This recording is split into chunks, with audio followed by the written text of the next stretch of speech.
No, I was talking about Rudolph Schenker, not Michael Schenker. No, I, I got to call you back anyway. All right, I'll talk to you later. Yeah. Hi, welcome to Talk About the Passion. Today we're going to move on to the year 1970. I've been doing these new episodes. Well, I've done one episode so far, talking about music in different years that I've been alive. I was born in 1969, so this is obviously the second one because we're in 1970 now. Before we get this one started, though, I wanted to dedicate this episode to an old friend and boss I had when I worked at Rounder Records in Cambridge, Massachusetts. His name was Mike Annis, and he got me into a lot of these records that'll be coming up through the 70s, especially, including two that'll be on here, Grand Funk Closer to Home and Deep Purple in rock. As my boss at Rounder Records, he was kind of a hard ass, just like work wise, boss wise. But he was kind of a good hearted guy and the big heart and just like a good dude. Short guy from Rochester, New Hampshire, long hair with like a mustache, and he was also a drummer who was in a band called Hell to Pay, which was Hell Toupee, who were sort of like a funk rock band. I think they were like late 80s when that kind of stuff was happening. And he was also, like me, a huge Rush fan. Him and I went to see Rush on the Test for Echo tour. And then years later, when Rush was signed to Rounder Records, at least as far as releasing videos, and we released one of the books, or two of the books that Neil put up. And during those years, we actually saw them at Great Woods here in Mansfield, which is about 15 minutes from where I am now. And I got to meet Getty and Alex that day, and we sat in like the third row. And it was the first time they had done Circumstances in many years. It was like probably like early 2000s or 2006. I don't know. Anyway, do you really care about that? We also went to see Kiss at the Boston Fleet Center or whatever it was at the time. And some guy in front of us urinated on another guy during Love Gun, literally while Paul Stanley was flying around the arena. Good time. Sadly, Mike Annis was injured during the Boston Marathon bombing here. He was pretty close to where one of those bombs went off, and he had to go through rehab to learn how to walk again. And then shortly after there, he died of cancer, which, I wish I had seen him after that, because I hadn't seen him in many years, and I never did. So, as someone who's recently been diagnosed with cancer, this episode is dedicated to him. Okay, on to the music. 1970, a lot of stuff was happening. Right at the beginning of the year, Jimi Hendrix, let's start with Jimi Hendrix. His band, he had a newish band, the Band of Gypsys, and they broke up on January 28th, 1970, while playing at Madison Square Garden. That said they struggled through the first couple songs, Who Knows and Earth Blues, and immediately I think the Buddy Miles was fired by the tour manager, and it was just a mess. But like a month or so earlier, they recorded this record, Band of Gypsys. And, this is one of my favorite, I love all of Hendrix's music, but I love this record. And, the record's more of like just a bunch of jams and a couple of composed, legit, songs. But, his guitar tone in this record is amazing. And it's just got riffs, which is sort of the whole reason for this podcast. The point of this podcast, riffs, man. And, I was thinking about this record in my time at Rounder Records. And there was a guy that I worked with named Glenn Jones that I think I talked about in the last episode. And he played guitar in a group called Cul-de-sac and was one of these alternate tuning guys. Did stuff with John Fahey. It's got a lot of cool stuff. And I remember he casually mentioned, I think maybe I was talking about when I was born or something, because I think he was, one of those, oh, you're young, you're a kid, And I think I mentioned I was born in '69, and I think he said, "Oh, I saw Hendrix on New Year's Eve in '69," which is like such like a casual, like hardcore thing to say. It's like if you were like, "Oh, I saw the Who on Valentine's Day in 1970," which basically what I'm trying to say here is you would say I was there when fucking Band of Gypsys recorded, or yeah, I was at live at Leeds. Yeah, big deal.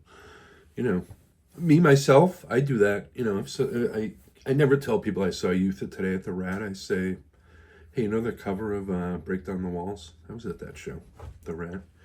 I saw Kiss at the LA Forum in 1978, and at Magic Mountain on May 30th, 1978, when they recorded the movie. Yeah, I was at that.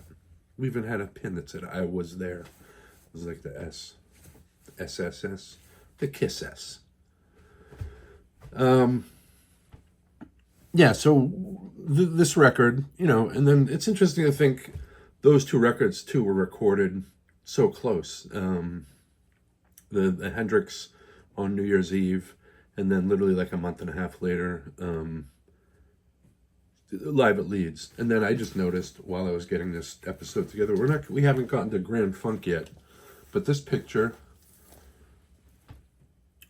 was taken on February 13th, 1970. So, 2 weeks after Hendrix, breaks up on stage here, and then the next day the Who is, at Leeds, recording live at Leeds.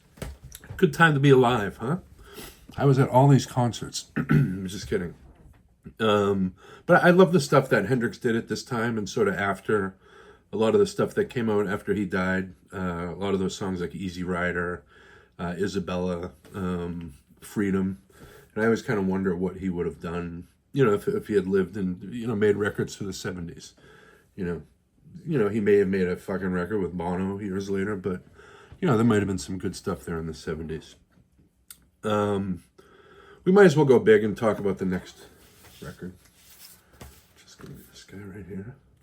This is a reissue, but this is a record called Black Sabbath, and it's by the band Black Sabbath. And for me, this is ground zero for heavy metal. For me and a lot of people, certainly I'm sure there's someone out there that's going to say, there was a guy playing, down picking and, using distorted guitars in this, this fucking band nobody's ever heard of in 1963. But for me and a lot of people, it starts here. And don't worry, we're going to talk about Deep Purple too. Don't worry about it. You just know heavy metal when you hear it. And, Black Sabbath, this debut record doesn't sound like Judas Priest screaming for vengeance, which doesn't sound like Dream Theater, who, don't sound like Napalm Death, but they're all under the same heavy metal umbrella. You get the picture. And, that Sabbath for me is who laid the groundwork for that umbrella. Does that make sense? Why would someone break the ground for an umbrella? That doesn't make any sense. You know what I'm trying to say though, right? So yeah, Black Sabbath. And, this has sort of all the what I like in heavy metal, like creepy album cover, that lady on there, seems like a nice lady. There's always people showing pictures of themselves, like in front of, or there's like modern pictures of this place. I'd like to go there someday. They got the upside down cross, creepy lyrics, Ozzy's vocals are just weird and psychedelic and creepy, and he's not the best singer, he's not Ian Gillan, but that's not what's needed on this record. Have you ever heard Ian Gillan or Dio sing War Pigs? Which they did, and they're obviously technically better singers, but Ozzy owns those songs and these songs. Just imagine Ozzy singing "Children of the Sea" or like "Neon Nights" or "Child in Time." It's not going to happen. So Black Sabbath and the songs on this record, you know, the opener, Black Sabbath, The Wizard, Behind the Wall of Sleep, Wicked World, Warning. It was just like, from this record, and you know, for the next, like maybe 3 or 4 after this, are perfect all the way through. And then, you know, it gets a little spotty once we starting to get into some of the stuff, you know, what we're talking about. Technical Ecstasy, and Never Say Die, maybe even Sabotage a little bit. But, you know, this record, obviously, Volume 4, the Paranoid, what's the other one? Master of Reality. All perfect from start to finish. There's nothing I would change on those records. Except maybe that song Changes. It's okay. It's not a ballad guy. Let's get to Deep Purple. You guys were talking about him a little while ago, right? Them, him, Deep Purple, that guy. No, that was me. 1970 is the debut of the famous Mach 2 lineup of Deep Purple. Ian Gillan on vocals, Ritchie Blackmore on guitar, Ian Pace on drums, John Lord on keyboards, and Roger Glover on bass. And these guys would produce, you know, their best music in Deep Purple. You know, that's just sort of a general consensus. And if you disagree with that, that's fine, but it's not a right opinion to have. In rock, Fireball, Machine Head, and what I think is I can never do 4. Maybe I should go backwards. 1, 2, 3, 4. But then, and what I think is an underrated record is Who Do We Think We Are? And then, of course, the live Made in Japan record, which there's recently been a box set released of that, which seems pretty cool. But I'm running out of room for box sets over there. I'm trying to figure out what I'm going to do. Yeah. And everything they did with this lineup was great, I thought. Up and you know, and even the one they did when they got back together in the 80s, Perfect Strangers, I think was one of the great comeback records. It was like them and Whitesnake who did comeback records, and you know, sure, the Whitesnake one is good for what it was, but obviously the Deep Purple one for me was the one. And you know, I can never sort of pick a favorite song out of this era of these records, but you know, this record, for being the first one of these 4, you know, it immediately punches you in the face with Speed King. You know, a song much like Space Truckin', which will, if you're not careful, you get pulled over. And, you know, it's kind of similar to Fire, the riff of that. And, but the riff in the chorus is even crazier. But Child in Time, which is, you know, the song which is essentially showing us what Ian Gillan is going to be like for this remainder of his time in Deep Purple. And, you know, live versions of that song are, you know, epic and just amazing. And a lot of these songs, I believe, were sort of written, some of them were written in secrecy while the band was like switching around members, and you know, some stuff was written on the road and recorded in different, I don't think it was recorded in the same place. But it definitely sounds like it's sort of all over the place. Similar to the next record, Fireball. Machine Head, I feel like, is the one that was finally like, this is what we need to do to make a perfect record. And we know how that record did. And, you know, we can argue if that's the best one of these, just because it's the popular one, maybe. You know, you can argue Paranoid is the best Sabbath record, but I don't think so. We all have different opinions, and that's what makes things fun. Grand Funk, Closer to Home. Let's get to this record. We were just looking at this a couple minutes ago. Mark, Don, and Mel. This is another one Mike Annis got me into, as well as that self-titled Red one. And this is just like riffs right out the gate. Sin's a Good Man's Brother, who, you know, Monster Magnet did a pretty good cover of that early on. Opening with that, and then I'm Your Captain, closing with, you know, the epic I'm Your Captain. This is sort of the time of era in music too, where guys were always writing songs about lady, like a lady, you know, or a woman. Lady. And these, you know, And if it was a lady, it was like some sort of witch or gypsy or something. But then there was also the guys writing songs about girls, but we don't want to get into that. That's a whole other thing. We probably won't cover Ted Nugent, even though I like some of his 70s output. We probably won't go there. Let's switch gears, though. I know that was a quick stop on the Grand Funk Railroad. You see what I did there? But we're going to move along to Detroit. Same place. The Stooges, Funhouse. The second Stooges record. What the fuck is happening? What is happening here? This is, imagine in 1970, coming home with this record and putting this on. Down in the street, loose, TV-eye, dirt on side one. Your sister Kim is making macrame with her friends in the room next door listening to Carole King, and you're in here losing your fucking mind listening to this fucking stuff. This is just a fucking mess. This is mentally, this puts you somewhere in like another, all the Stooges record. I think this one especially though is the one that expanded my mind into a different place. And this is one of those two where and I talk about this a lot on this podcast, audio and video, what it was like to experience music like this as it was coming out.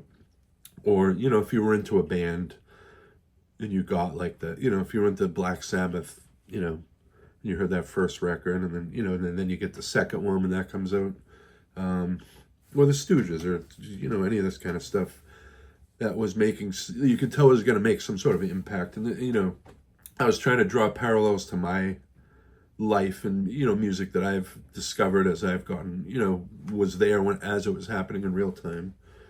Stuff like, Corrosion of Conformity, Animosity, sort of the beginning of that mixing of metal and hardcore, which was obviously happening a little, but that was sort of like another one of those just sort of game changers. If you were there and or while that was happening, it was pretty intense. And, stuff like, even like the Beastie Boys, Public Enemy, just Fugazi in general, like seeing them from, the late 80s up until, into the 90s as they, got just arguably better as they went along. And now they're, like one of these bands, like I always kind of think like, do younger people realize like how important some of, like something like Blacks, like say a kid in like one of these newer metal bands, that's more of like one of these sort of like beat down hardcore metal bands. Do they respect like, or, know why, Black Sabbath is sort of important, or do they even listen to it? And it's sort of the same as like when I would listen to Led Zeppelin or something and, they would reference like Robert Johnson, because then I would go listen to it and be like, I don't really care about this. And same with hardcore. When I was getting into hardcore, I never went backward. Like, I've admitted here recently, the Stooges, I discovered them sort of way later. And even in the last few years, I finally like went back and started listening to stuff like the Saints, UK Subs, all the stuff I sort of didn't pay attention to at the time. Now I kind of see why it, why bands use that as like a stepping stone. And, and that's sort of a good segue into the next band we're going to talk about, and that is going to be the Velvet Underground. Loaded. This album came out in 1970, but what I'm saying is they're one of these bands that always gets this thing where, some music people like to argue that, they're one of these bands that, unfortunately created these other genres of music, or made, a bunch of shitty bands, or, Elvis Costello kind of gets that too, where, it's his fault this kind of stuff exists, which, I don't know, that's always one of those kind of like lazy, just curmudgeonly, edgy conversations. Like, I don't really have time for at this point. And, without the Velvet Underground, we don't have, Galaxy 500 or REM probably, really, if we're being honest. So he's, lighten up, So this particular Velvet Underground record is sort of the one where they were sort of trying to make hits. I think the story was the album they wanted them to write more hits, and it's loaded with hits. That was sort of why they called it that. And I love the Doug Yule songs on this. Who Loves the Sun, New Age. Did he do New Age? And Oh Sweet Nothing. And then he does the worst song on here, or at least my least favorite, Lonesome Cowboy Bill. And yeah, I like, this is my favorite album by them. I know that's probably heresy to some people, but I don't love I mean, I like the early stuff, fine, but some of it hasn't aged as well for me as Cobwebs over there. Hey, can you get that thing? So, in this record also, the Lou Reed songs in this, Sweet Jane, Rock and Roll, I think he does Oh Sweet Nothing. Oh no, I Found a Reason. Also were famous, the tons of people covered both of those songs. Sweet Jane, of course, Cowboy Junkies, Rock and Roll. Jane's Addiction did a pretty good cover on that early live record. So, yeah, this is, I don't know, I think this is like a good 60s, 70s record. Also, I almost forgot this one. My friend Steve Hill would have been pretty upset. This is going to be a test to see if he actually watches this or just says he does. If you saw this, Steve, you'll mention that I talked about you here. But we're going to talk about Led Zeppelin 3. Yay! This is a reissue that came out recently, and I got this over at Want List Records. Good shop.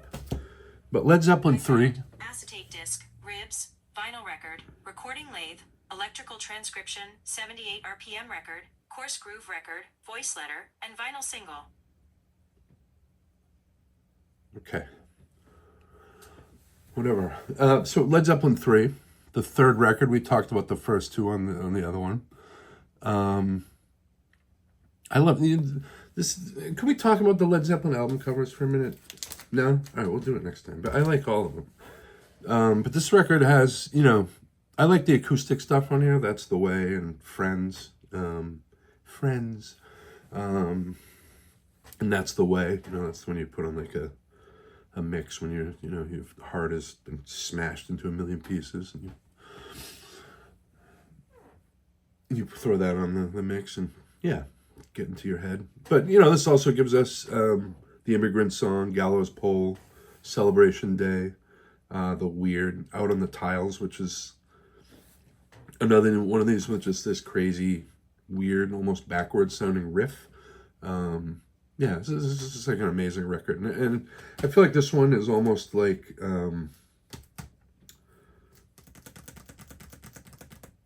Rolling Stones' Exile on Main Street, where it's like a bunch of ideas kind of thrown together that works somehow. They got it together and made it happen. But I think, Led Zeppelin, for me, finally comes together on the next one, Led Zeppelin 4, Zoso. But we'll get to that one when we get there. Yeah, Led Zeppelin. And that seemed to be sort of a thing with, bands at the time. And I think also the reason is, bands were releasing a ton of stuff at that. A lot of bands were releasing one album a year. Some bands were releasing multiple records, two records a year. Nobody really does that anymore. The OCs were doing that for a while, but I think they even slowed down a little. But yeah, Led Zeppelin 3. This is a good record. And also this year, Funkadelic releases their first two records, the self-titled, and then Free Your Ass and Your Free Your Mind and Your Ass Will Follow, which George Clinton described as a record. Let's see if we can cut an entire album while tripping on acid. And I think they did a pretty good job of that. These records, these first two records have this really sort of dark sound to them. And that sort of sticks around for the first 3 or 4 records. I think it's also on it's America Eats Its Young, which I think maybe is the third one, the one that's after this. But once they, they got into Let's Take It to the Stage and Cosmic Slop and Tales of Kid Funkadelic, it was getting more just sort of straight up funk music that was a little more focused. Still weird and psychedelic and completely out there, especially the album covers. And I'm certain I'll be talking about those records as we move along through the 70s, because those are all great records. And I think what Clinton was doing with early on with this stuff was sort of what Hendrix and sort of mixing like Hendrix and Sly Stone were doing, but I think he had a little more focus than those two guys. Well, Hendrix was on his way out, and Sly Stone, made music forever, but not as focused and good as George Clinton did, especially the Funkadelic and Parliament records that came after that. So yeah, these first two records aren't essential in their catalog, I think, but you get to Maggot Brain and like I said, the other one, America Eats Its Young, those ones also kind of have that dark feeling to them, dark vibe to them, but they're like heavy, like musically and just like mentally, just like weird, just good records, and that's kind of all I have in 1970. We're gonna get to, I'm looking forward to getting to the more heavier stuff that'll sort of make more sense to what this podcast is mostly about, like metal and hardcore and that kind of stuff. But, in taking this on, I knew I'd have to sort of talk about, a lot of this other stuff, because, there's other stuff, great stuff that came out this year that I wanted to talk about, like Zappa, Chunga's Revenge, and, Neil Young, that one with Don't Let It Bring Me Down on It, whatever that one's called. Even like Miles Davis, Bitches Brew, which, a friend, Steve Hill, a friend, we were talking, he said he heard it recently, and it was different than what he had expected. And I had mentioned you should, check out one of the live versions of, and yeah, I have it right here, this CD. It's about that time. It's from the Fillmore East, March 7th, 1970. So look at that. Like a few weeks after Live at Leeds. Look at all, like, it's crazy all this stuff that was happening. But this is them doing the Bitches Brew record at the Fillmore East, and it's just, you can tell it's probably like the loudest friggin' thing possible, and it's yeah, I think this is the way to experience that era of Miles Davis, to listen to any of those live records. I have all the live stuff from that era is great, and it brings you to like another planet. Yeah, so on that note, while we're on another planet, why don't you enjoy the rest of your day, and we will see you next time in 1971. Thanks for watching.